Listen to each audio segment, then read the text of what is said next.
Hello everyone, welcome back to the science for defence. आज हम start करेंगे gravitation यानी गुरुत्वाकर्षण का पार्ट 5। इससे पहले मैं आपको पार्ट 4 के अंदर बहुत ही कॉन्सेप्चुअल चीजें समझा चुका हूं जो कि बहुत जरूरी हैं, जहां में कॉन्सेप्चुअल प्रॉब्लम्स आती हैं। जैसे मैंने आपको समझाया था ग्रेविटेशनल फील्ड इंटेंसिटी क्या होता है यानी गुरुत्व क्षेत्र की तीव्रता। दूसरा मैंने आपको समझाया था ग्रेविटेशनल पोटेंशियल यानी गुरुत्व विभव क्या होता है। तीसरा मैंने आपको बताया था कि हॉलो स्फीयर है यानी खोखला गोला, और एक मेरे पास सॉलिड स्फीयर है यानी ठोस गोला। इन दोनों के बाहर सरफेस पर यानी सतह पर और उनके अंदर ग्रेविटेशनल पोटेंशियल और ग्रेविटेशनल फील्ड इंटेंसिटी की वैल्यू कितनी होगी। फिर मैंने आपको बताया था अगर आप लूसेंट बुक प्रेफर करते हैं या पढ़ रहे हैं तो उसमें सॉलिड स्फीयर के अंदर इनसाइड फॉर्मूला गलत दे रखा है, उसको आप सही कर लें। ठीक है। फिर कराया था मैंने आपको ग्रेविटेशनल पोटेंशियल एनर्जी यानी गुरुत्व स्थित ऊर्जा। ये सारे टॉपिक कॉन्सेप्चुअल थे। आई होप तुमने वीडियो देखी होगी। अगर नहीं देखी है तो उस वीडियो को जाके देखें। यूट्यूब बार में सर्च कर लें gravitational part 4 science for defence. ठीक है। तो आज जो मैं आपको कराऊंगा वो होगा आपका एस्केप वेलोसिटी के बारे में बात करेंगे यानी पलायन वेग। दूसरा मैं आपको बताऊंगा मोशन ऑफ सैटेलाइट यानी उपग्रह की गति या चाल।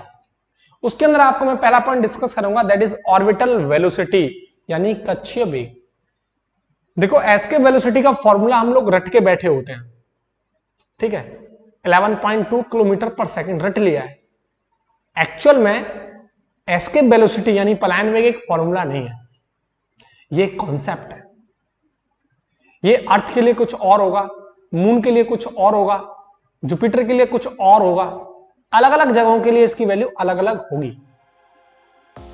ठीक है। तो इस फॉर्मूले को आपको रट के नहीं बैठना है, आपको पहले कॉन्सेप्ट सीखना है, तभी चीजें क्लियर होती हैं। ठीक है। तो स्टार्ट करते हैं आज का अपना लेक्चर दैट इज ग्रेविटेशन का पार्ट 5 और लेक्चर होगा आपका 40।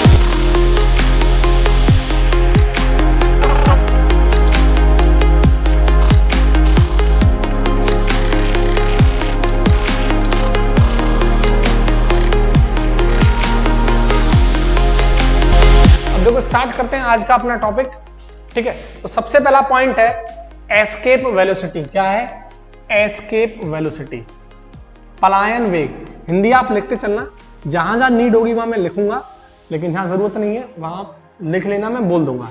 एस्केप वेलोसिटी, एस्केप वेलोसिटी यानी पलायन वेग। दूसरी बात, आप कॉपी पेन निकाल लें। आज बातें कुछ ऐसी होंगी कि अगर आपने कॉपी पेन नहीं निकाला तो आपके सर से ऊपर होके जाएंगी। स्क्रीनशॉट के चक्कर में मत रहना, कॉपी पेन निकालो, साथ की साथ चीजें लिखते चलो। ठीक है। इसको दर्शाते हैं भाई साहब, इसको रिप्रेजेंट करते हैं वीई से, एस्केप वेलोसिटी यानी पलायन वेग। हिंदी में क्या बोलते हैं उसको? पलायन वेग। अब देखो ये मेरे पास यहां अर्थ की सतह है, अर्थ सरफेस है। क्या है?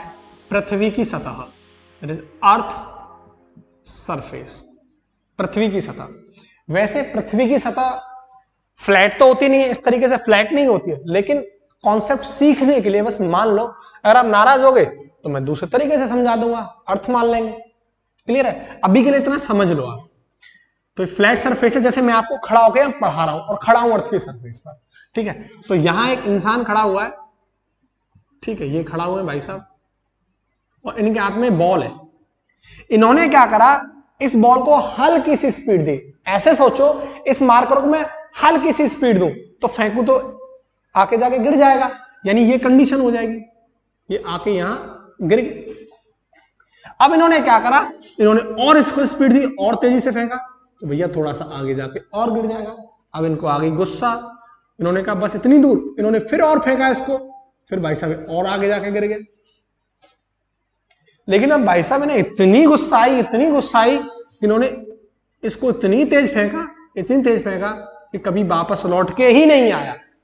वैसे इतनी पावर नहीं है इसके अंदर, लेकिन मानने के लिए समझ लो कॉन्सेप्ट को। ठीक है। इसने इतनी तेज फेंका कि कभी लौट के नहीं आया। अभी कभी ना लौट के आने का मतलब क्या है? अगर इतनी स्पीड से इसको फेंका जाए कि ये पृथ्वी के ग्रेविटेशनल फील्ड यानी गुरुत्व क्षेत्र को छोड़कर हमेशा के लिए चला जाए और वापस लौटकर नहीं आए, ऐसी स्पीड को, ऐसी वेग को हम कहते हैं पलायन वेग, एस्केप वेलोसिटी। यानी मैं बोलूं कि पृथ्वी के ग्रेविटेशनल फील्ड को, यहां लिख लो, लीव द ग्रेविटेशनल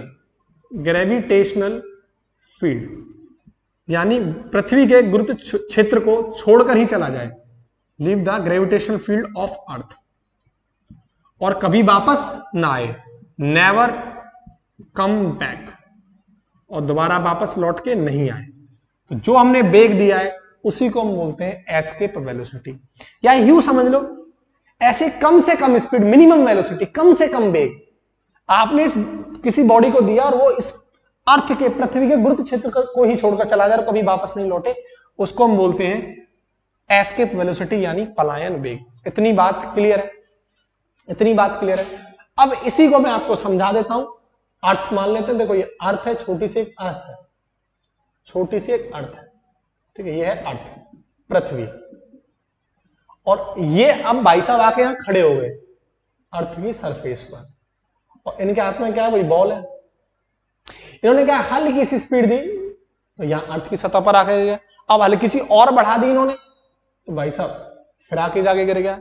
अब इन्होंने स्पीड और तेज बढ़ा दी, और तेज बढ़ा दी, यानी अगर मैं इसको इस तरीके से लिखूं, यहां पहला केस लिखूं, यहां पहला केस, फर्स्ट केस, यहां देखो फर्स्ट केस, इन्होंने क्या करा, स्पीड बढ़ा दी, यानी मैं बोलूं कि इन्होंने वेग क्या कर दिया, बढ़ा दिया, हाई वेलोसिटी कर दी, ठीक है। तो ये जो बॉल है वो यहां आ गई, मान चलो यहां।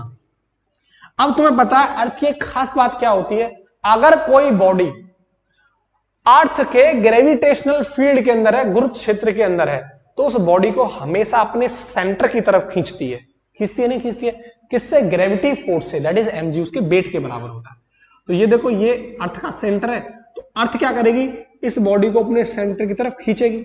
तो भाई साहब देखो ये यहां आ गया, अब अर्थ फिर इसको अपने सेंटर की तरफ खींचेगी, भाई साहब देखो ये बॉल यहां आ गई, फिर इसको अपने सेंटर की तरफ खींचेगी, ये यहां आ गई, इसको फिर अपने सेंटर की तरफ खींचेगी, ये यहां आ गई, फिर इसको अपने सेंटर की तरफ खींचेगी ये अर्थ, ये फिर यहां आ गई। इस तरीके से आएगा। तो ये जो पाथ बना है, ये जो पाथ बना है, जिसको मैं फर्स्ट बोल रहा हूं, ये जो पाथ बना है इसको बोलते हैं एलिप्टिकल पाथ। क्या बोलते हैं इसको? Elliptical path, elliptical path, elliptical path, यानी हिंदी में बोलते हैं इसको दीर्घवृत्त पथ, ठीक है। तो मैं बोल दूं, जब आपने इसको स्पीड बढ़ा दी तो ये पाथ कैसा बनेगा? एलिप्टिकल पाथ, एलिप्टिकल पाथ, यानी हिंदी में लिख दो इसको दीर्घवृत्त पथ। अब क्वेश्चन ये बनता है कि कितनी स्पीड भैया, 5 किलोमीटर पर सेकेंड, 2 किलोमीटर पर सेकेंड, कितनी स्पीड? थोड़ा सा इंतजार करो, मैं आपको भी समझाता हूं। इतनी बात क्लियर है। दूसरा केस क्या है कि स्पीड और बढ़ा दी, क्या कर दी, स्पीड पहले से ज्यादा बढ़ा दी। अब स्पीड इतना बढ़ा दी, कितने के बराबर? 8 किलोमीटर पर सेकेंड के हिसाब से बढ़ा दी। फील करो, बहुत ज्यादा हो गया ना, 1 सेकंड में 8 किलोमीटर, 1 सेकंड में 8 किलोमीटर, सोचो, इमेजिन करो, 1 सेकंड में 8 किलोमीटर। हमारे घर से बाजार कितना होता है? 8-10 किलोमीटर। हमें टाइम कितना लगता है? आधा 1 घंटा पहुंचने में, वो तो 1 सेकंड में पहुंचा रहा है। समझ में आ रहा है ना? तो 1 सेकंड में 8 किलोमीटर पर सेकंड, बहुत तेज स्पीड हो गई। तो अब इसने क्या करा, जब इसको 8 किलोमीटर पर सेकंड से फेंका तो जो पाथ बनाएगी वो बनाएगी सर्कुलर पाथ। क्या बनाएगी? Circular path. क्या बनाएगी? Circular path. तो दूसरा केस क्या होगा, ये कैसा पाथ बनाएगी? सर्कुलर पाथ, यानी बोले तो वृत्ताकार पथ, वृत्ताकार पथ। क्लियर? और देखो इसी को जो 8 किलोमीटर पर सेकंड है, इसी को मैं आगे जाके आपको पढ़ाऊंगा कि इसे बोलते हैं हम ऑर्बिटल वेलोसिटी, बोले तो कक्षीय वेग। हिंदी में क्या बोलते हैं इसको? कक्षीय वेग। और दर्शाते किससे? वीओ से, ऑर्बिटल वेलोसिटी, और एस्केप वेलोसिटी वी से। आगे जाके पढ़ाऊंगा, बस यहां समझ लो थोड़ा सा। इसकी जो फॉर्मूला आप देखोगे, इसके फॉर्मूला आप पढ़ोगे, एक तो होगा रूट जी आर, एक पढ़ोगे आप root G M upon R. कोई मतलब नहीं है, आगे जाके पढ़ेंगे हम। इतनी बात क्लियर है? तो जब इसकी स्पीड बढ़ा दी, अब पहला वाला केस दो, जब इसकी स्पीड बढ़ाई तब पाथ कैसा? इलिप्टिकल। लेकिन कितनी बढ़ाई? 8 किलोमीटर पर सेकंड से कम। तो ये वाला जो केस है पहला वाला, इसमें पाथ कैसा बन रहा है? इलिप्टिकल। तो उस केस में जो स्पीड है वो कितनी है, 8 किलोमीटर पर सेकंड से कम है। लेकिन जैसे वो 8 किलोमीटर पर सेकंड से फेंकेगा तो पाथ कैसा आ जाएगा, सर्कुलर आ जाएगा, वृत्ताकार आ जाएगा। नोट्स में लिख लेना। ठीक। तीसरी बात, अब आपने स्पीड और बढ़ा दी, यानी इस स्पीड से ज्यादा बढ़ा दी, बोले तो 8 किलोमीटर पर सेकंड से ज्यादा बढ़ा दी, 8 किलोमीटर पर सेकंड से ज्यादा बढ़ा दी। तो अब ये जो पाथ बनेगा, अब ये जो पाथ बनेगा वो बनेगा इलिप्टिकल पाथ। क्या बनेगा, तीसरा इलिप्टिकल पाथ यानी दीर्घवृत्त। तो ये इसमें पाथ बनेगा इलिप्टिकल पाथ, इलिप्टिकल पाथ यानी दीर्घवृत्त। देखो इलिप्स होती कैसी है, आपने पढ़ा होगा, ये इलिप्स होती है, ठीक है, ये इसकी यहां फोकी होती है, सन होता है, पढ़ोगे कैपलर में पढ़ाऊंगा, लेकिन मैथ वाला सीन तो याद होगा ना, इस तरीके की इलिप्स होती है, ठीक है। तो इस तरीके का पाथ बनाएगी ये, जब 8 किलोमीटर पर सेकंड से ज्यादा इसकी स्पीड हो जाए तो। लेकिन कितना, लेकिन ये जो स्पीड है वो 11.2 किलोमीटर पर सेकंड से कम होनी चाहिए। 8 से ज्यादा और 11.2 किलोमीटर पर सेकंड से कम, तब पाथ कैसा बनेगा भाई साहब, इलिप्टिकल पाथ बनेगा। तब कैसा पाथ बनेगा, इलिप्टिकल। इतनी बातें क्लियर है। अब चौथा केस देखो, अगर अब आपकी स्पीड और बढ़ा दी जाए, और कितनी कर दी जाए, 11.2 किलोमीटर पर सेकंड से, 11.2 किलोमीटर पर सेकंड से अब आप इस बॉल को फेंका जाए, तो हुआ क्या, अब ये बॉल पैराबोला पाथ बनाएगी। क्या बनाएगी, पैराबोला पाथ। पैराबोला भी आपने पढ़ा होगा, इस तरीके से बनता है पैराबोला, इस तरीके से, ठीक है। ये बॉल है, देखो ये बॉल है, ये बॉल है, और ये इस तरीके से इसको छोड़ के जा रहा है। क्लियर। तो पाथ कैसा बनेगा, पैराबोलिक पाथ, पैराबोलिक पाथ, यानी इसको हिंदी में बोलते हैं परवलयिक पथ, परवलयिक पथ। इतनी बात क्लियर है। ये जो 11.2 किलोमीटर पर सेकंड है, इसी को हम बोलते हैं एस्केप, एस्केप वेलोसिटी, यानी पलायन वेग जी। यानी इस स्पीड पर जो पाथ बना है पैराबोला, अब वो बॉल वापस लौटकर नहीं आएगी, अब इस दुनिया को वो छोड़ के चली गई, यानी अर्थ के फील्ड को, ग्रेविटेशनल फील्ड को, गुरुत्व क्षेत्र को छोड़कर चली गई है। इसी स्पीड को हम बोलते हैं, इसी स्पीड को हम बोलते हैं एस्केप वेलोसिटी। और ये क्वेश्चन एयरफोर्स नेवी SSR में पूछा जा चुका है कि एस्केप वेलोसिटी यानी 11.2 किलोमीटर पर सेकंड से जब किसी ऑब्जेक्ट को फेंका जाता है तब पाथ कैसा होता है। तो ऑप्शन थे उसमें, इलिप्टिकल था, पैराबोलिक था, सर्कुलर था, हाइपरबोलिक पाथ था। तो आपका आंसर क्या होगा, पैराबोलिक पाथ, पैराबोलिक पाथ। तो याद रखना। इतनी बात क्लियर है। अब देखो एक केस और देखो आप, पांचवा, अगर स्पीड अब 11.2 किलोमीटर पर सेकंड से भी ज्यादा हो, यानी मैं ऐसा बोलूं कि अब आपकी स्पीड और ज्यादा बढ़ा दी जाए, यानी पहले वाले कंपैरिजन में ज्यादा बढ़ जाए, कितने से, 11.2 किलोमीटर पर सेकंड से ज्यादा हो जाए, तब क्या होगा, तब भैया ये जो पाथ बनेगा, पांचवा जो पाथ बनेगा वो बनेगा हाइपरबोलिक पाथ। क्या बनेगा, हाइपरबोलिक पाथ, यानी अति परवलयिक पथ। क्या बनेगा, अति परवलयिक पथ, हिंदी में इसको बोलते हैं अति परवलयिक पथ। अति परवलयिक पथ कुछ ऐसा होता है, देखो कुछ ऐसा होता है, यहां देखो इस तरीके का होता है, ये होता है आपका अति परवलयिक पथ, मैथ में पढ़ा होगा आपने।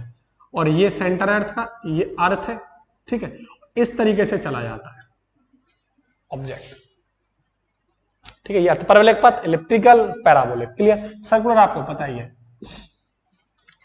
तो इस केस में यह हाइपरबोलिक पाथ होगा जब 11.2 किलोमीटर यानी एस्केप वेलोसिटी से भी ज्यादा स्पीड हो जाएगी, आप ज्यादा स्पीड से फेंकोगे तो आपको सारे पाथ आने चाहिए किस किस केस में क्या बनता है। इतनी बातें क्लियर है, इतनी बातें क्लियर है। आई होप तुम्हें चीजें समझ में आई होंगी, ठीक है। अब इसको नोट करो, कुछ मुझे आपको अब बताना है टोटल एनर्जी के बारे में, कुल ऊर्जा के बारे में, तो इसको अच्छे से आप नोट करो।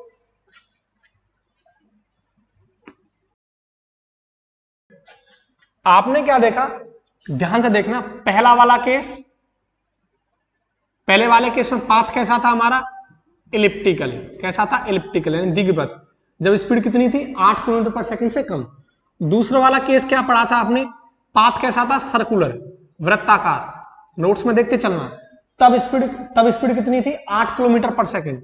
और तीसरा केस क्या था जब 8 से ज्यादा हो, यानी 11.2 से कम, 8 से ज्यादा और 11.2 से कम, तब पाथ क्या था इलिप्टिकल यानी दीर्घवृत्तकार पथ, इलिप्टिकल पाथ था। इतनी बात क्लियर है। अब चौथा केस क्या था, जब 11.2 किलोमीटर पर सेकंड से आप फेंकेंगे तब पाथ क्या आ जाएगा पैराबोलिक पाथ आ जाएगा। और पांचवा क्या था, जब 11.2 से ज्यादा फेंकोगे तब क्या आ जाएगा हाइपरबोलिक पथ, अतिपरवलयिक पथ। इतनी बात क्लियर थी। अब अगर आप देखें इलिप्टिकल को देखो, सर्कुलर को देख लो और इलिप्टिकल को देख लो, तीनों केसेस, पहला दूसरा तीसरा, ये कैसे है क्लोज पाथ है। कैसे है क्लोज यानी बंद परपथ है, यानी बंद है। तो ये तीनों कैसे हैं बंद यानी क्लोज्ड पाथ है। ध्यान से देखना तीनों क्या है क्लोज्ड पाथ। अब ये दो देखो आप, ये दोनों कैसे हैं ओपन पाथ है। कैसे हैं खुले हुए रास्ते हैं, ओपन पाथ। इतनी बात क्लियर है, ये क्लोज्ड पाथ है, ओपन पाथ है।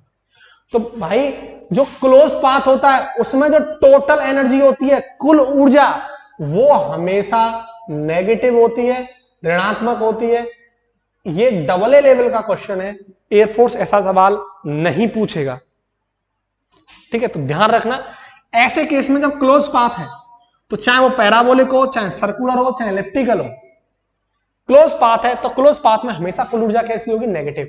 यानी इसका मतलब ये हो गया, क्लोज पाथ का मतलब ये हो गया कि इसमें बाउंडेड है, बाउंडेड रीजन यानी बंधा हुआ है, ये बॉडी इसके चारों तरफ घूम रही है, बंधी हुई है, अंदर एक फोर्स लग रहा है, उस फोर्स की वजह से ग्रेविटी का फोर्स, उस ग्रेविटी के भाई 11.2 किलोमीटर से, अब तुम एक बार फील करो 11.2 किलोमीटर पर सेकंड से कम स्पीड वाले सभी कैसा पाथ बना रहे हैं क्लोज पाथ बना रहे हैं, यानी वो ग्रेविटेशनल फील्ड में घूम रहे हैं, अर्थ अपने सेंटर की तरफ नहीं खींच रही है। और 11.2 से 11.2 के बराबर या 11.2 से ज्यादा है, वो उस पृथ्वी के फील्ड को छोड़कर जा रहे हैं, तो वहां तो सेंटर की तरफ कोई फोर्स नहीं लगेगा। इतनी बात समझ में आ रही है ना। तो ऐसे केस में क्या है, तीनों केस में क्या रहेगा, बंधा हुआ है एक फोर्स से जो अंदर लग रहा है सेंटर की तरफ, तो बाउंडेड मतलब बंधा हुआ है। तो ऐसे केस में कुल ऊर्जा क्या होगी नेगेटिव। और ऐसे केस में क्या है नॉट बाउंडेड यानी बंधा हुआ नहीं है, खुला हुआ है।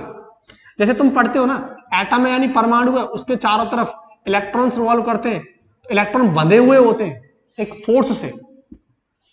ठीक है, तो वो इनकी जो टोटल एनर्जी होती है इलेक्ट्रॉन की, वो क्या होती है नेगेटिव, जो बंधे हुए हैं।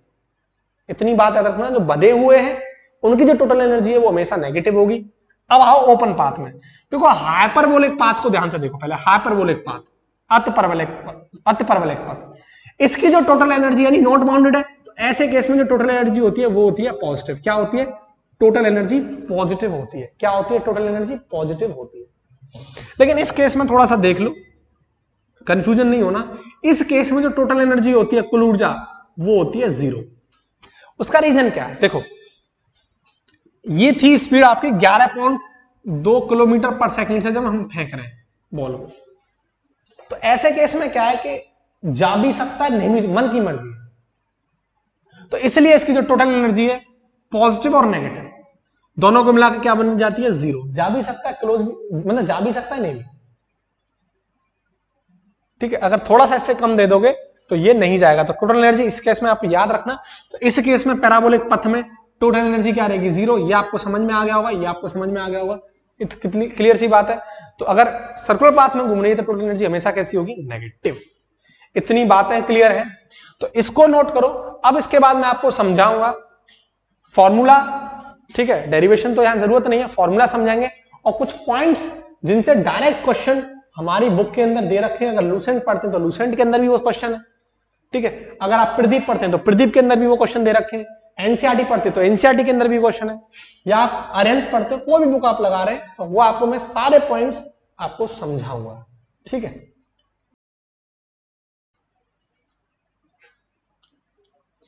अब देखो, अब मैं आपको फॉर्मूला समझाऊंगा। इतना तो समझ में आ गया एसके वेलोसिटी क्या है। कम से कम वो स्पीड आप बॉल को दें जिससे कि वो पृथ्वी के ग्रेविटेशनल फील्ड को छोड़कर चली जाए और वापस न लौटे। ऐसी वेलोसिटी को हम एस्केप वेलोसिटी कहते हैं।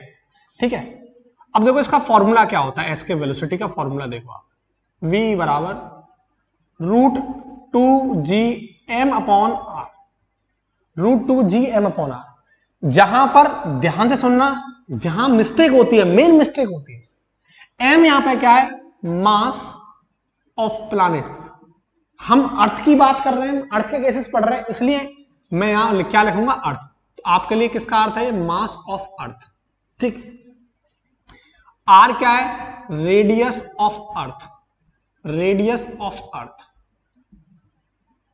ठीक है, यहां से एक सिंपल सी चीज देखो आप, इसको हम ऐसे भी लिख सकते हैं। आपने, मैंने फॉर्मूला पढ़ाया था एक, जी बराबर, एक फॉर्मूला पढ़ाया था आपको, जी बराबर G M upon R square पढ़ाया था।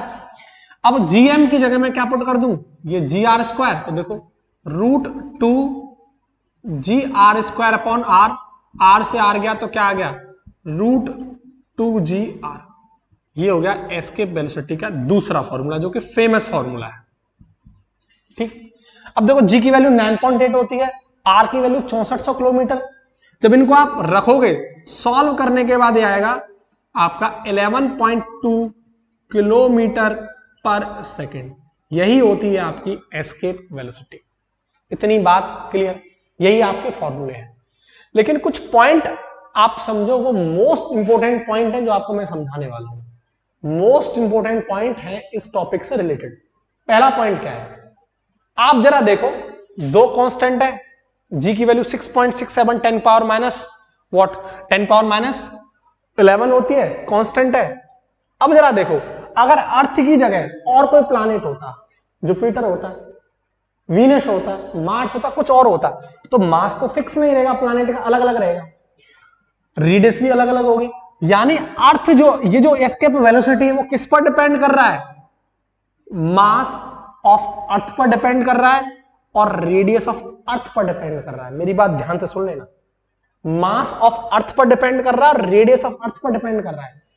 अगर हम अर्थ के अलावा किसी और प्लैनेट पर जाएं, तो जिसका जितना ज्यादा मास होगा, उसकी एस्केप वेलोसिटी भी क्या होगी, ज्यादा। तो एस्केप वेलोसिटी अलग अलग प्लैनेट्स की अलग अलग होती है। हम जो पढ़ रहे होते हैं, ये अर्थ के लिए पढ़ रहे होते हैं। किसके लिए पढ़ रहे होते हैं, अर्थ के लिए पढ़ रहे होते हैं। तो अर्थ के लिए 11.2 किलोमीटर पर सेकंड होता है, लेकिन इस सभी प्लैनेट्स के लिए वैलिड नहीं है। आप देख सकते हो, अलग अलग प्लैनेट का मास अलग अलग होगा, तो एस्केप वेलोसिटी मास पर डिपेंड कर रहा है, नहीं कर रहा है प्लैनेट पर। लेकिन ध्यान रखना, तो जितना भारी मास होगा प्लैनेट का, उतना ही ज्यादा उसकी एस्केप वेलोसिटी होगी। रेडियस कम होगी तो एस्केप वेलोसिटी ज्यादा होगी। इतनी बात तो समझ में आती है। दूसरी बात, क्या आपको फॉर्मूले में यहां कहीं, जो मैं बॉडी फेंक रहा था, किताबों में जनरली सैटेलाइट वर्ड यूज कर लेते हैं। मैंने आपको बॉल के थ्रू समझाया है, किताबों में सैटेलाइट से समझाते हैं। तो एक ही बात है, मैं बॉडी बोलूं तो समझ जाना मैं सैटेलाइट की बात कर रहा हूं। तो क्या आपको यहां बॉडी का मास दिखाई दे रहा है, भैया तो मास ऑफ अर्थ है, तो बॉडी का मास तो है नहीं एग्जैक्ट। तो एस्केप वेलोसिटी कभी भी बॉडी के द्रव्यमान पर डिपेंड नहीं करती है। तो यहां से लूसेंट का बड़ा शानदार सवाल है, पहले पॉइंट लिख देता हूं। तो एस्केप वेलोसिटी यानी पलायन वेग, लिखते चलना साथ के साथ हिंदी। एस्केप वेलोसिटी यानी पलायन वेग does not depends on the mass of body, या सैटेलाइट लिख देना है ना, जहां सैटेलाइट लिखना चाहो सैटेलाइट लिख देना। इसका मतलब यह है कि पलायन वेग बॉडी यानी पिंड के द्रव्यमान पर निर्भर नहीं करता। बात समझ में आ रही है? अगर मैं तुम्हें ऑप्शन में दे दूं कि बताओ इनमें से कौन सा ऑप्शन सही है, आपकी लूसेंट के अंदर ये सवाल है, मैं अगर आपके यहां ऑप्शन दे दूं, पहला ऑप्शन दे दूं कि escape velocity directly proportional m की पावर 1, दूसरा ऑप्शन में दे दूं escape velocity directly proportional m की पावर 2, तीसरा ऑप्शन दे दूं मैं escape velocity directly proportional m की पावर 0 और फोर्थ दे दूं m की पावर 3, तो कौन सा ऑप्शन आपका सही होगा? तो आपका ऑप्शन ये वाला सही होगा, थर्ड ऑप्शन सही होगा, VE डायरेक्टली प्रोपोर्शनल m की पावर 0, क्योंकि m की पावर 0 किसी की पावर 0 तो क्या बन जाता है 1, तो वो मास ऑफ द बॉडी पर डिपेंड नहीं कर रहा है। m is the mass of the body here, यानी वो पिंड का द्रव्यमान है यहाँ। तो m की पावर 0 और m की पावर 0 का मतलब 1, तो ये आपका आंसर सही होगा। ठीक है, आपके लूसेंट का क्वेश्चन है। ठीक है, और उसमें भी दे रखा है, हाँ कुमार मित्तल में भी दे रखा है, प्रदीप में भी दे रखा है सवाल, अच्छा सवाल है। क्लियर? दूसरा पॉइंट, पहली बात तुम्हें समझ में आती है, इतनी बात क्लियर है, इतनी बात क्लियर है। अब देखो, क्या आपको इस फॉर्मूले के अंदर कहीं एंगल दिखाई दे रहा है कि भैया 45 डिग्री के एंगल से फेंकना है? कहीं दिख रहा है थीटा बीटा? है ही नहीं। तो इसका मतलब escape velocity angle of projection पर भी डिपेंड नहीं करता है, यानी प्रक्षेपण कोण पर भी डिपेंड नहीं करता है कि भैया हमें 60 डिग्री के एंगल से फेंकना है, 30 से फेंकना है, 45 से कि 180, कोई मतलब नहीं है। कितने भी एंगल से फेंको कोई फर्क नहीं पड़ता उसको, बस उसकी स्पीड 11.2 किलोमीटर पर सेकंड होनी चाहिए, सीधी सीधी बात। तो भैया एस्केप वेलोसिटी किस किस बात पर डिपेंड नहीं करता, तो escape velocity does not depend on the angle of projection. Angle of projection मैं हिंदी बोलूंगा, एंगल ऑफ प्रोजेक्शन, जैसे मैं क्या बोल रहा हूं, थीटा, यानी पलायन वेग प्रक्षेपण कोण पर निर्भर नहीं करता, प्रक्षेपण कोण पर निर्भर नहीं करता। ठीक है, तो अगर यहां ऑप्शन आपको ऐसे दे रखे होते कि बताओ इनमें से कौन सा ऑप्शन सही है, वीई डायरेक्टली प्रोपोर्शनल थीटा की पावर 0, ऐसे वीई डायरेक्ट थीटा की पावर 2 थीटा स्क्वायर और वी थीटा की पावर 3, तो आप समझ रहे हैं आपका आंसर क्या होगा, ये option A is correct. I hope you got it. ठीक है, इतनी बात क्लियर है, इतनी बात क्लियर है। तो इसको मैं रफ कर रहा हूं, इसको अच्छे से नोट करो, अभी और पॉइंट्स हैं जो कि जानना जरूरी है। देखो मून पर जो एस्केप वेलोसिटी होती है वो कुछ और होगी, क्योंकि भैया मून का मास कुछ और होता है, रेडियस कुछ और होती है, तो एस्केप वेलोसिटी तो बदल जाएगी ना, पलायन वेग तो बदल जाएगा, अलग अलग प्लैनेट के लिए अलग अलग, ग्रह के लिए अलग अलग होता है। ठीक है, तो भैया तीसरा point, escape velocity of moon, चंद्रमा का पर पलायन वेग जो होता है वो होता है लगभग 2.38 किलोमीटर पर सेकेंड। कितना होता है, 2.38 किलोमीटर पर सेकेंड। बहुत इंपॉर्टेंट बात याद रखना। ठीक है, अब इसके रिगार्डिंग एक पॉइंट देखो जिसमें आपका लूसेंट के अंदर सवाल है और कुमार मित्तल के अंदर सवाल है, एनसीईआरटी में भी सवाल है, अरेंथ में भी इस पर सवाल है। ठीक है, इस पॉइंट पर क्या है कि देखो मून पर कोई भी वातावरण नहीं है, तो no atmosphere present at the moon, तो मैं लिख देता हूं no atmosphere present on the moon, यानी मून पर एट लगा दो, कोई दिक्कत नहीं है, यानी मून पर कोई भी वातावरण नहीं है। इसका रीजन क्या है, इसका कारण क्या है, इसका कारण क्या है, ये आपके क्वेश्चन किताब के अंदर सवाल दे रखा है, इसका कारण क्या है, देखो ध्यान से सुनना। एक वर्ड होता है बेटा root mean square velocity, root mean square velocity, root mean square velocity, इसको लिखते ऐसे VRMS, क्या लिखते हैं इसको, VRMS। ठीक है, हिंदी में इसको लिख देते हैं वर्ग माध्य मूल्य, क्या लिख देते हैं इसको, वर्ग माध्य मूल्य, हिंदी में लिखते हैं इसको वर्ग माध्य मूल्य। अब इसको समझो, मून पर कोई एटमॉस्फेयर नहीं होता, इसका रीजन क्या है, इसका रीजन ये है क्योंकि वहां जो गैसों का, यानी VRMS ऑफ गैस, मैं हिंदी बोलूंगा अभी सुनते जाओ, VRMS of gas is higher than the escape velocity of moon. इस बात का मतलब क्या है कि इसलिए वहां कोई वातावरण नहीं होता क्योंकि वहां गैसों का वर्ग माध्य मूल ज्यादा होता है escape velocity of the moon से।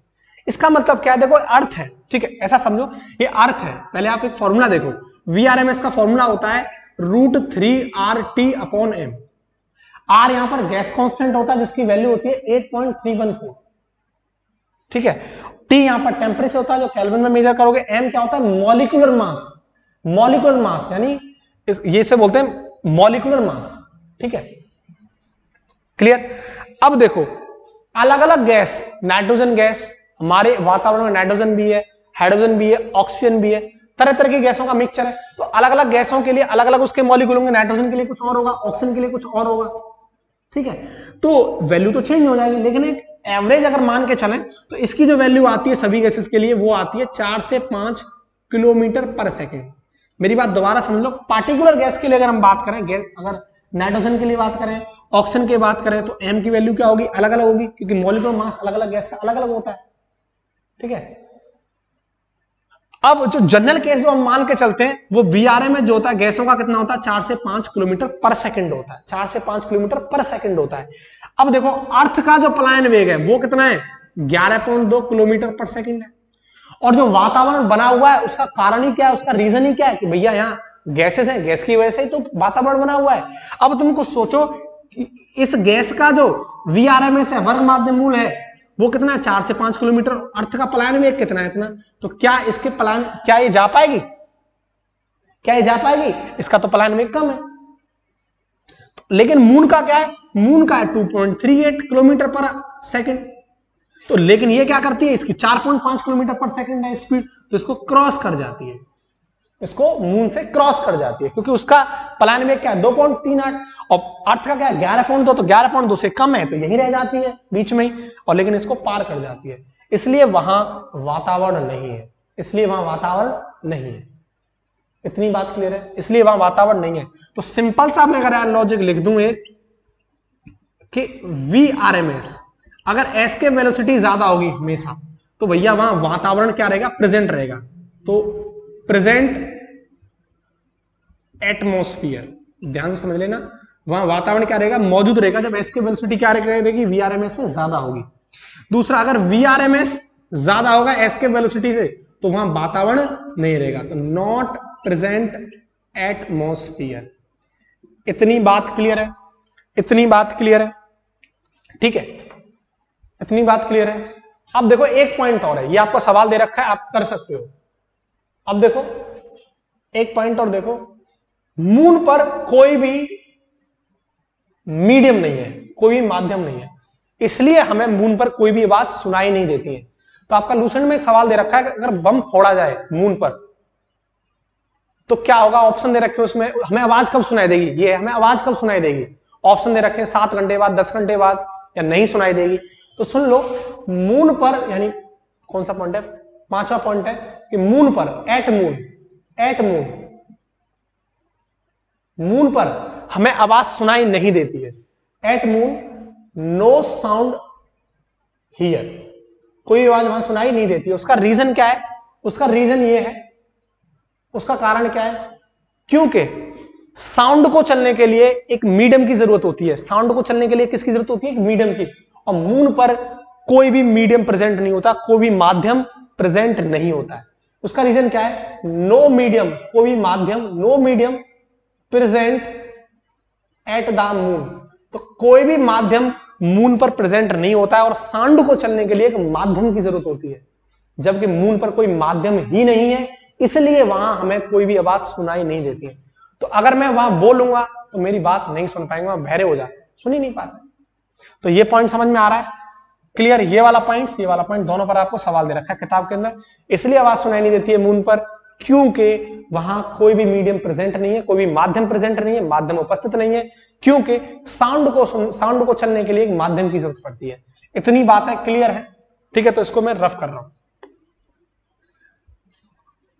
अब देखो, ये एस के वेलोसिटी से रिलेटेड चीजें थी जो कि फिनिश हो गई हैं। अब मैं आपको इस पर कराऊंगा क्वेश्चन। अब देखो एक क्वेश्चन है, ठीक है,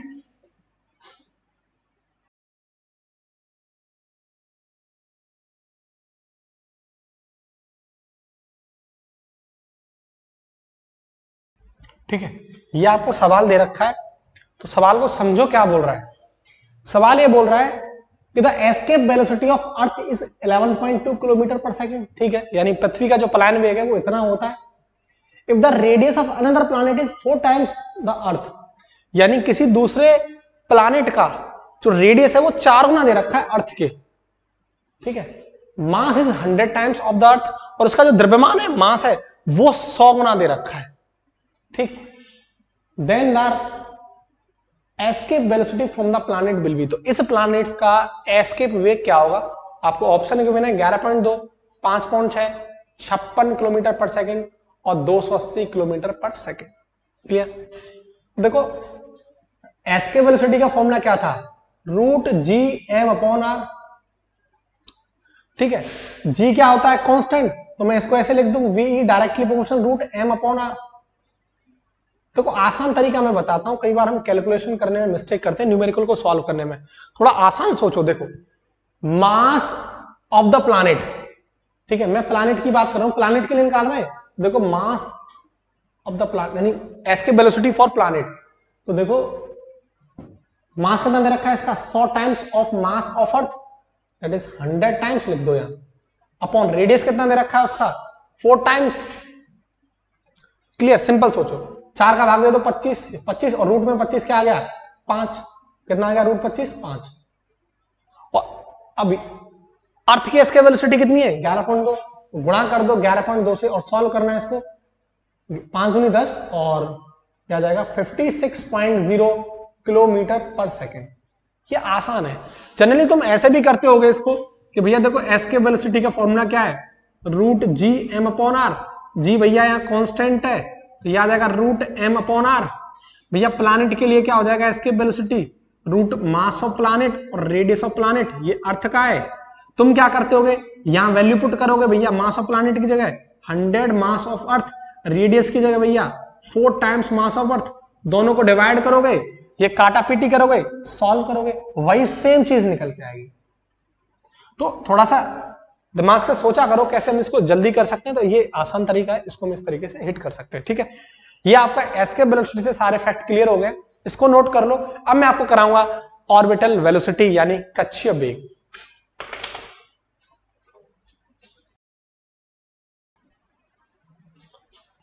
अब देखो, अब आपका एक टॉपिक स्टार्ट होगा that is motion of satellite यानी उपग्रह की गति। ठीक है, मोशन ऑफ सैटेलाइट यानी उपग्रह की गति। ठीक है, तो मैंने आपको क्या बताया था अभी एस के वेलोसिटी वाले कॉन्सेप्ट में, ये अर्थ थी। ठीक है, अर्थ से ऊपर एक इंसान उस बॉल को लेके खड़ा था। तो मैंने आपको क्या बताया था अगर इस बॉल की जो स्पीड है अब वो कितनी कर दी जाए 8 किलोमीटर पर सेकंड, तो इसका पाथ कैसा होगा सर्कुलर होगा यानी वृत्ताकार पथ होगा। ये आपको मैंने सिखाया था, पाथ कैसा होगा सर्कुलर यानी वृत्ताकार पथ होगा। कहां अर्थ की बात हो रही है, कहां बात हो रही है अर्थ पर। ठीक, इसी वेलोसिटी को अब यहां हम बोलेंगे ऑर्बिटल वेलोसिटी यानी कक्षीय वेग। क्या बोलेंगे इसको ऑर्बिटल वेलोसिटी। अब जब मैंने तुम्हें बॉल मान के समझाया था, बस करना क्या है अब तुम्हें बॉल वर्ड दिमाग से हटा देना है, उसकी जगह ले आओ सैटेलाइट वर्ड। अब ये सोचो अर्थ के चारों तरफ सैटेलाइट रिवॉल्व हो रही है, सैटेलाइट घूम रही है, बॉल भूल जाओ। तो ये सैटेलाइट है और ये अपने किस में घूम रही है ऑर्बिट में, अपने कक्ष में घूम रही है, तो उसकी कुछ न कुछ वेलोसिटी होगी जिससे घूम रही होगी सर्कुलर पाथ में। तो उस वेलोसिटी को हम क्या बोलते हैं ऑर्बिटल वेलोसिटी। और ये ऑर्बिटल वेलोसिटी हम कहां बात कर रहे हैं अर्थ पर बात कर रहे हैं। इतनी बात क्लियर है। दूसरा केस देखो, अब मैं आपको यहां बताने वाला हूं स्पीड ऑफ सैटेलाइट। फॉर्मूला है स्पीड ऑफ सैटेलाइट यानी उपग्रह की गति, स्पीड ऑफ सैटेलाइट। ये सैटेलाइट है कोई, ठीक है, ये सैटेलाइट है, ये यहां आ गई सैटेलाइट मान के चलो, ये अर्थ का सेंटर है और सेंटर से इस सैटेलाइट की दूरी क्या है आर। तो बहुत इंपॉर्टेंट बात जो कई बार हम मिस्टेक करते हैं, तो आर क्या है स्मॉल आर क्या है distance of satellite. Distance of satellite यानी उपग्रह की दूरी कहां से फ्रॉम सेंटर ऑफ अर्थ, पृथ्वी के केंद्र से, from centre of earth. Clear, ये इसका सेंटर है और ये इसकी रेडियस है आर। आर क्या है बड़ी आर क्या है रेडियस ऑफ अर्थ। क्लियर, अब देखो इसका कुछ ना कुछ वेग होगा, वेलोसिटी होगी जब ये चल रही होगी। अब हुआ क्या, ये मान के चलो सैटेलाइट यहां आ गई, तो ये सर्कुलर पाथ में घूम रही है। कब घूम रही होगी सर्कुलर पाथ में, मैंने आपको सिखाया था कोई बॉडी जब तक अर्थ के ग्रेविटेशनल फील्ड में है, तो अर्थ की खूबसूरत बात होती है वो उस बॉडी को हमेशा अपने सेंटर की तरफ खींचती है। किससे ग्रेविटी फोर्स से। तो इसके अंदर एक फोर्स लग रहा होगा सेंटर की तरफ जिसे हम सेंट्रीपिटल फोर्स बोलेंगे। अविकेंद्र बल और किसके बराबर होगा ग्रेविटी फोर्स के, गुरुत्व बल के बराबर होगा। और एक फोर्स यहां पर कहां लग रहा होगा बाहर की तरफ, सेंट्रीफ्यूगल फोर्स, अपकेंद्र बल। ये बातें मैं आपको सर्कुलर मोशन में पढ़ा चुका हूं। क्लियर है, ठीक। तो अब देखो यहां जो, अब देखो एम, ये जो कैपिटल एम आपको दिख रहा है ये मास ऑफ अर्थ है। क्या है मास ऑफ अर्थ है। और एक काम कर लो स्मॉल एम में मान लेता हूं, स्मॉल एम में मान लेता हूं mass of satellite, mass of satellite यानी उपग्रह का द्रव्यमान। और कैपिटल एम क्या है मास ऑफ अर्थ। इतनी बात क्लियर है। तो इसका जो फॉर्मूला होता है वो होता है, ऑर्बिटल वेलोसिटी का फॉर्मूला होता है root G M upon small R. अब चीज क्लियर हो गई होगी, स्मॉल आर क्या है, सेंटर से सैटेलाइट तक के बीच की दूरी, ये कैपिटल आर नहीं है, ध्यान रखना। एम क्या है, मास ऑफ अर्थ है, सैटेलाइट का मास नहीं है, मास ऑफ अर्थ है। क्लियर, इतनी बात क्लियर है। तो ये फॉर्मूला होता है, ठीक है। लेकिन ये फेमस फॉर्मूला नहीं है, फेमस फॉर्मूला एक है, एक इसमें स्पेशल केस है, उसको समझो आप। एक स्पेशल केस क्या है,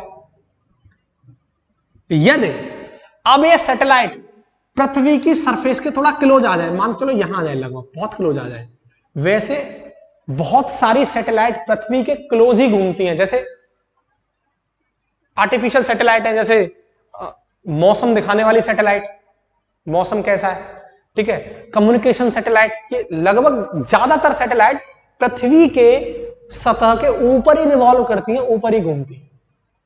ज्यादातर सैटेलाइट, सभी नहीं, ज्यादातर सैटेलाइट पृथ्वी की सतह के ऊपर ही घूमती है, ठीक है।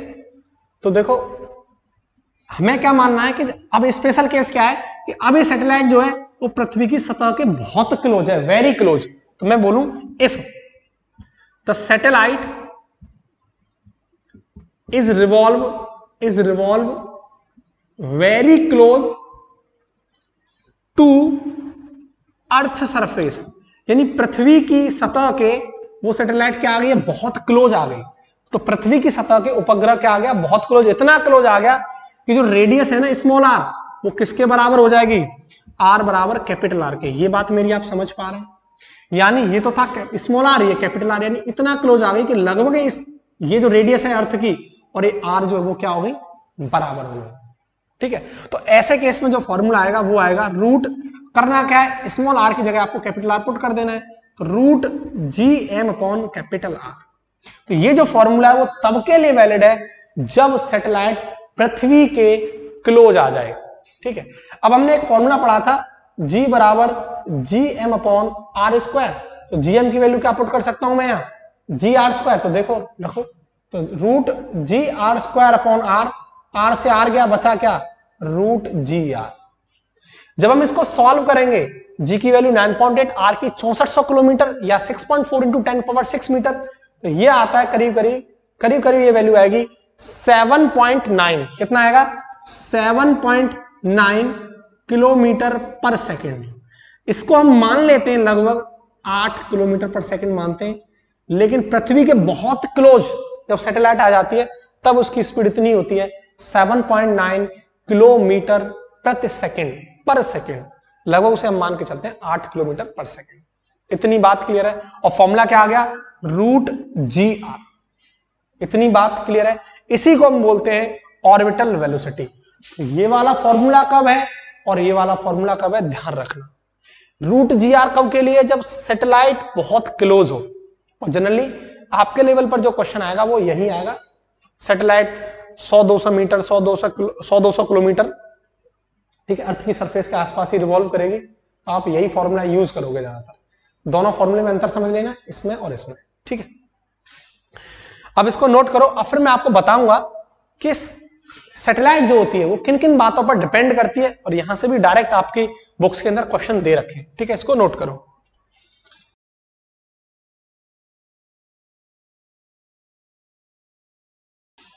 देखो कुछ इंपॉर्टेंट पॉइंट्स हैं वो समझ लो आप पहले। अभी मैंने आपको एक फॉर्मूला लिखाया था ऑर्बिटल वेलोसिटी का, जब अर्थ कि वो क्लोज घूम रही थी satellite, that is G M upon R, ठीक है। इसको फिर और करके मैंने आपको बता दिया था रूट जी आर। इतनी बात क्लियर। अब यहां आप देखो एम क्या हुआ करता था, मास ऑफ अर्थ था, और आर क्या था, रेडियस ऑफ अर्थ। क्या तुम्हें यहां कहीं मास ऑफ सैटेलाइट दिख रहा है, नहीं दिख रहा। तो पहली बात तो यही कि ऑर्बिटल वेलोसिटी कभी भी उपग्रह के द्रव्यमान पर निर्भर नहीं करती, मास ऑफ द सैटेलाइट पर डिपेंड नहीं करती। वो किस पर डिपेंड करती है, मास ऑफ द प्लैनेट, यानी वो जो प्लैनेट है, ग्रह, उसके द्रव्यमान पर और उसकी रेडियस पर। अर्थ है, अर्थ का मास कुछ और है, तो अर्थ के लिए ऑर्बिटल वेलोसिटी कुछ और होगी, दैट इज 8 किलोमीटर पर सेकेंड। मून है या कुछ और है, अलग प्लैनेट के लिए अलग अलग मास होगा तो उनकी ऑर्बिटल वेलोसिटी भी चेंज होगी। तो ये जो फॉर्मूला मैंने आपको बताया था 8 किलोमीटर पर सेकंड या 7.9 किलोमीटर पर सेकंड, ये अर्थ के लिए ही वैलिड है। बात आप समझ पा रहे हैं? तो मास ऑफ द प्लैनेट है, लेकिन यहां मैं अर्थ की बात कर रहा हूं स्पेशली, तो मास ऑफ द अर्थ बोलूंगा। ठीक है, तो मैं लिख देता हूं पहला पॉइंट कि orbital velocity does not depends on mass of the satellite, यानी उपग्रह के द्रव्यमान पर निर्भर नहीं करती है। किस पर निर्भर करती है? बट लेकिन निर्भर करती है, but depend on radius of planet यानी ग्रह की त्रिज्या पर, and mass of the planet यानी ग्रह के द्रव्यमान पर। जिसका रेडियस कम होगा उसका ऑर्बिटल वेलोसिटी ज्यादा होगा, जिसका मास ज्यादा होगा जिस प्लैनेट का, उसका ऑर्बिटल वेलोसिटी भी ज्यादा होगा। इतनी बात क्लियर है? अब यहां से जो तुम्हारी किताब में सवाल बनता है वो क्या है? देखो, ये मान के चलो ये अर्थ है, ये देखो ये अर्थ है, ठीक है, और ये ऑर्बिट है। इस ऑर्बिट के अंदर 2 सैटेलाइट हैं, 2 सैटेलाइट, ठीक है। अब इन दोनों का मास अलग अलग है, इसका मास m1 है और इसका मास m2 है, लेकिन है किसमें? एक ही ऑर्बिट में। मतलब सेंटर की रेडियस दोनों की क्या है? सेम। रेडियस पर डिपेंड करेगा, ठीक है, तो रेडियस चेंज नहीं होगी, तो अलग, यानी रेडियस क्या है उनकी? सेम है, मासेस अलग अलग है। तो ऐसे केस में क्या इन दोनों सैटेलाइट की स्पीड अलग अलग होगी? बिल्कुल नहीं होगी। स्पीड ऑफ द सैटेलाइट क्या होगी? सेम होगी, क्योंकि मास पर वो डिपेंड नहीं करता है, बशर्ते वो दोनों सैटेलाइट एक ही ऑर्बिट में होनी चाहिए, सेंटर से उनकी दूरी एक ही होनी चाहिए। मेरी बात आप समझ पा रहे हैं? मैं सीधा सा पॉइंट में लिख दूं कि इफ टू सैटेलाइट रिवॉल्व इन यानी घूम रही है, 2 उपग्रह घूम रहे हैं, तो if two satellite revolve in the same orbit having different mass क्या उनका अलग अलग है, हैविंग डिफरेंट मास, तो उनकी जो ऑर्बिटल वेलोसिटी क्या होगी? सेम, ठीक है। They have same velocity, same orbital velocity. तो इस बात को समझ लो आप, यदि 2 अलग अलग द्रव्यमानों की उपग्रह हैं और वो किसी प्लैनेट के चारों तरफ घूम रहे हैं, एक ही ऑर्बिट में, ठीक है, एक ही कक्ष में अगर वो घूम रहे हैं, तो उनकी स्पीड दोनों की क्या होगी? सेम होगी, यानी इसकी स्पीड और इसकी स्पीड क्या होगी? सेम। बात याद रखना। इतनी बात क्लियर है? तो ये 2 पॉइंट्स आपके लिए जानना जरूरी था, ठीक है, तो इसको नोट करो। अब एक चीज और आप देखो, रिलेशन देखो आप, escape velocity and orbital velocity के बीच में रिलेशन, यानी रिलेशन बिटवीन एस्केप वेलोसिटी यानी पलायन वेग और ऑर्बिटल वेलोसिटी मतलब कक्ष वेग। तो ऑर्बिटल वेलोसिटी का फॉर्मूला क्या था? आपको मैंने पढ़ा था, ऑर्बिटल वेलोसिटी का फॉर्मूला था √2gr, ऑर्बिटल का क्या था? √gr। इन दोनों को डिवाइड कर दो, v/vo बराबर √2gr अपॉन √gr, तो √gr से gr गया, बचा क्या? √2/1, तो v क्या आ गया? √2vo। तो एस्केप वेलोसिटी जो होती है वो √2 टाइम्स ऑफ ऑर्बिटल वेलोसिटी होती है। इतनी बात क्लियर है, ठीक है। पहला पॉइंट तो ये हो गया। दूसरा देखो, अगर आपसे डिफरेंस निकलवाए कि difference between escape velocity and orbital velocity, यानी दोनों के बीच में अंतर, तो देखो escape velocity minus orbital velocity, तो एस्केप वेलोसिटी का फॉर्मूला क्या है? √2gr माइनस ऑर्बिटल का क्या है? √gr, तो कॉमन क्या आ जाएगा? √gr, अंदर क्या बचा? √2 - 1। तो ये चीज आपको इस तरीके से कर लेनी है, ठीक है। अगर आप इसको वैल्यू निकालना चाहो तो निकाल लो। एस्केप की वेलोसिटी कितनी थी? 11.2 किलोमीटर पर सेकेंड, इसकी कितनी है 7.9 किलोमीटर पर सेकेंड।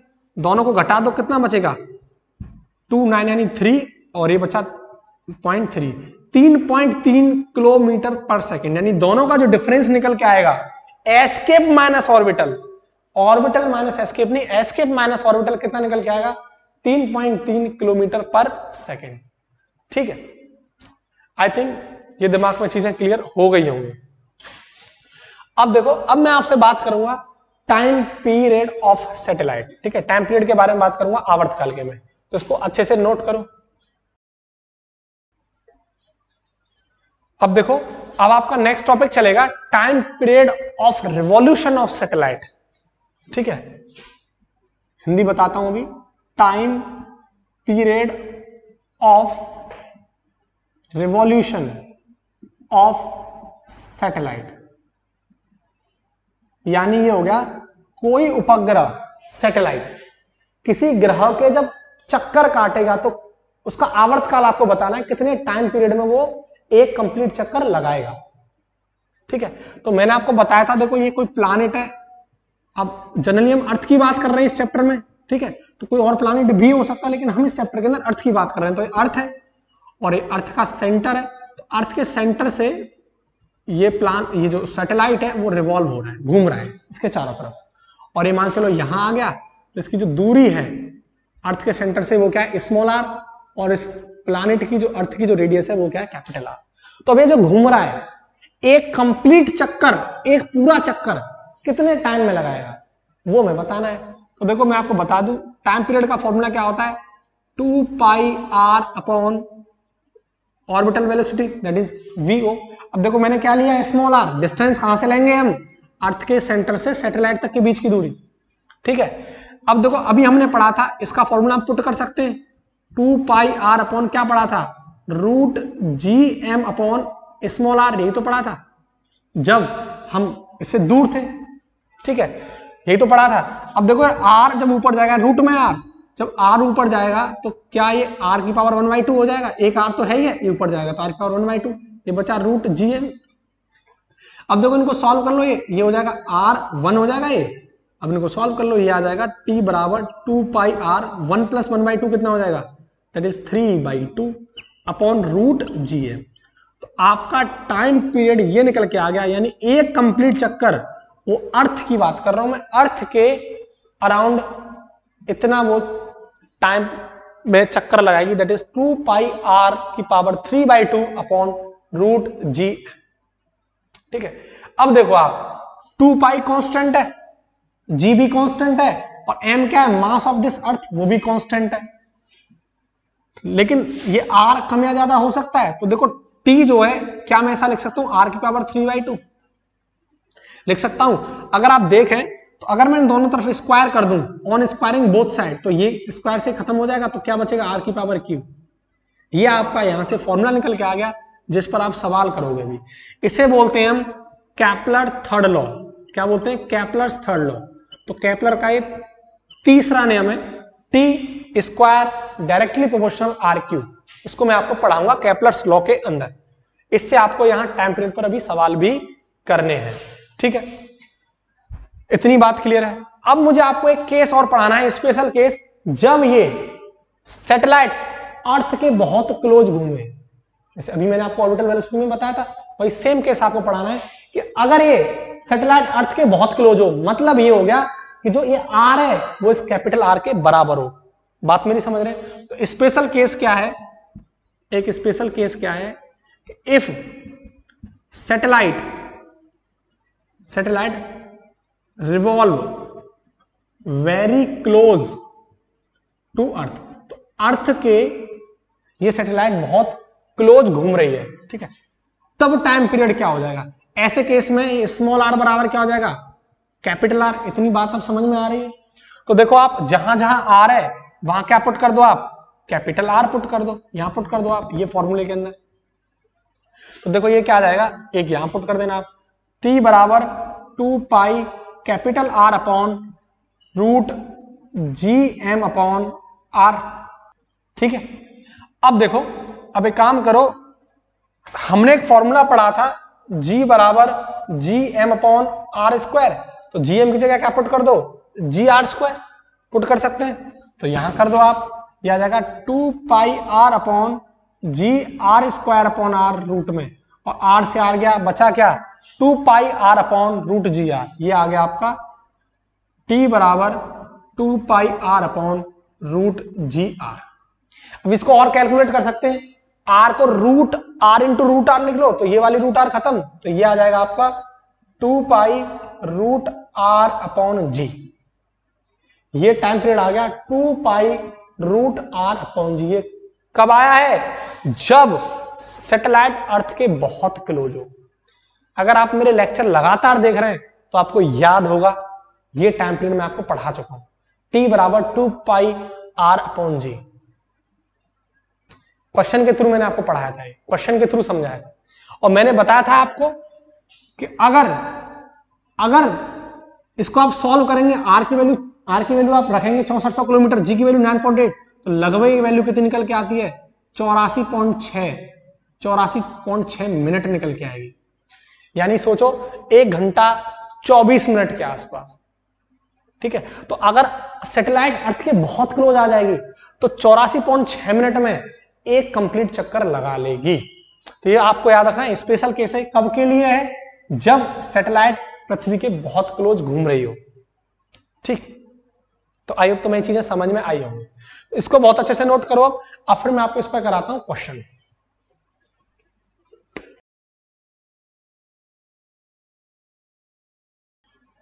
अब देखो, ये जो क्वेश्चन है आपकी बुक के अंदर गिवन है, लूसेंट के अंदर भी है, कुमार मित्तल के अंदर भी है, ठीक है, एनसीईआरटी में भी क्वेश्चन दे रखे हैं।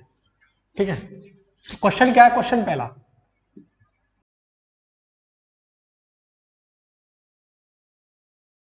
ये क्वेश्चन आपको गिवन है।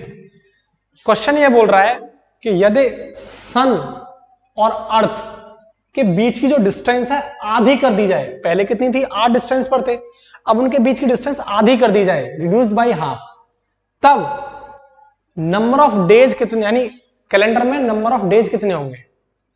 टाइम पीरियड आपको बताना है कितने टाइम में वो चक्कर लगाएगा। ऐसे समझो, जब उनकी डिस्टेंस बीच की आर थी, ये सन है और ये अर्थ है, इनके बीच की डिस्टेंस कितनी थी आर, तो टाइम पीरियड तब कितना था 365 दिन। ये डिस्टेंस जब आर है तो 365 दिन में ही तो एक कंप्लीट चक्कर लगाता है। ठीक है, लेकिन अब जब बोल रहा है इनकी डिस्टेंस कितनी हो जाए r/2, कितना हो जाए r/2, अब टाइम पीरियड कितना होगा वो मान लिया मैंने टी डैश, यही आपको टी डैश निकालना है, तो निकाल दो, सिंपल है। टाइम पीरियड और डिस्टेंस के बीच में भी मैंने आपको क्या फॉर्मूला कराया था थोड़ी देर पहले, ये बताया था टी आर की पावर क्यू, ये बताया था, तो 2 इधर जाएगा तो यही तो था, आर की पावर 3/2, यही तो था। अब निकाल दो ये न्यू टाइम पीरियड और पुराना time period, that is T dash upon T, ऐसे कर लो, बराबर ये आ जाएगा आपका, अब जो डिस्टेंस है वो कितनी हो गई है, दैट इज r/2 की होल पावर 3/2, और अब कितनी है r, दैट इज 3/2। इतनी बात क्लियर है। अब तुम सिंपल सोचो, ये r ऊपर पहुंच जाएगा तो r से r खत्म, तो ये क्या बचेगा 1/2 की पावर 3/2। ठीक, इतना बचेगा। अब इसका मतलब ये आ जाएगा कितना 2√2, ये क्या आ जाएगा 1/2√2। ठीक है, ये 1 और ये 1/2, तो 2 की पावर क्या आ जाएगा 3/2। अब टाइम कितना है, पहले जब डिस्टेंस r थी तो 365 दिन, अब एक काम करो टी डैश बराबर क्या हो जाएगा t/2√2, सॉल्व कर लो इसको, 365/2√2। ठीक है, √2 की वैल्यू रख लो 1.141, जब इसको सॉल्व करोगे, सॉल्व करने के बाद ये वैल्यू आएगी 129 डेज, क्या निकल के आएगी 129 days, option C is correct. यानी जब अर्थ और सन के बीच की डिस्टेंस आधी हो जाएगी तब वो एक कंप्लीट चक्कर 129 दिन में लगाएगा, जब डिस्टेंस आर थी तब 365 दिन में चक्कर लगाता था। ठीक है, तो इसको नोट करो, फिर आपको एक और क्वेश्चन कराता हूं।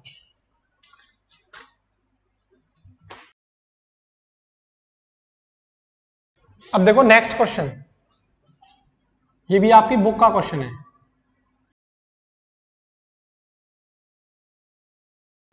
देखो सवाल ये है कि अर्थ और मून के बीच की डिस्टेंस अगर अब आधी कर दी जाए, पहले के कंपैरिजन में कितनी कर दी जाए, आधी। तो find the new lunar month, यानी अब चंद्रमास की अवधि क्या होगी, वो टाइम क्या होगा चंद्रमास का, वो आपको बताना है। तो चंद्रमास जो होता है वो 28 दिनों का होता है। कितने का, 28 दिनों का। ठीक है, तो ये सवाल ये बोल रहा है कि अगर जब पहले डिस्टेंस r थी तब टाइम पीरियड कितना था, 28 डेज का होता है। तो अगर अब उसकी डिस्टेंस आधी कर दी जाए तो अब टाइम पीरियड क्या होगा, न्यू टाइम पीरियड, वो आपको बताना है। सवाल के अंदर देखो, हमने अभी पढ़ा था r की पावर 3/2, ये केस पढ़ा था। तो t डैश अपॉन t बराबर ये आधा हो जाएगा और ये r की पावर 3/2। क्लियर बात। अब देखो r से r खत्म, ये 1/2 बचा, तो 1/2 की पावर 3/2, जब इससे सॉल्व करोगे तो क्या आ जाएगा, 2√2। देखो √2 की वैल्यू 1/2, यानी रूट की वैल्यू 1/2 और 2 की पावर 1 इंटू ये आ जाएगा आपका, ये √2 है, और √2 की वैल्यू कितनी हो जाएगी, 1/2, 1 + 1/2 कितना हो जाएगा, 3/2। ठीक है, अब देखो ये t डैश बराबर t अपॉन 2√2 हो जाएगा। मैंने क्या बताया था, टाइम कितना होगा लूनार मंथ के लिए, 28 दिन का, तो हो जाएगा 28/2√2, 2 से डिवाइड कर दो, आ जाएगा 14, 14/√2। √2 की वैल्यू होती है 1.141। ठीक है, तो 14/1.141। जब इसको डिवाइड करोगे तो समथिंग समथिंग की वैल्यू निकल के आएगी, समथिंग समथिंग 12 पॉइंट समथिंग निकल के आएगी, 12 पॉइंट समथिंग। ठीक है, इतने डेज। अगर आप ऑप्शन देखें तो किताब के अंदर आपकी कुमार मित्तल, लूसेंट, अरंत ये ऑप्शन दे रखे हैं, 10 डेज, 14 डेज, 28 डेज, 56 डेज। ठीक है, और ये डबल ए उसका एक्स का पूछा गया क्वेश्चन भी है, उसमें भी सेम ऑप्शन थे। तो देखो यहाँ 12 पॉइंट समथिंग आ रहा है, तो ऑप्शन में आपको ऐसा मैच करना है जो उसके नियर हो। अब नियर तो 14 भी है, नियर तो 14 भी हो सकता है, लेकिन आपको मिनिमम मान के चलना है। तो आपका आंसर क्या हो जाएगा, 10 डेज। याद रखना आपका आंसर क्या होगा, इसका 10 डेज होगा। अगर सॉल्व करोगे तो 12 पॉइंट समथिंग आएगा। ठीक है, आज के लिए इतना ही। अब इसके बाद मैं आपको नेक्स्ट पार्ट ग्रेविटेशन का 06 पार्ट कराऊंगा। ठीक है, इसके बाद की उसी के अंदर कराऊंगा। लगातार पढ़ते रहिए। ठीक है, रेगुलर आपके लिए वीडियोज आ रही है, वीडियो को आप ज्यादा शेयर कीजिए। ठीक है, अगर आप चैनल पर नए हैं तो चैनल को सब्सक्राइब करें और बेल आइकन को जरूर दबाएं ताकि मेरी हर वीडियो की नोटिफिकेशन आपको मिल सके।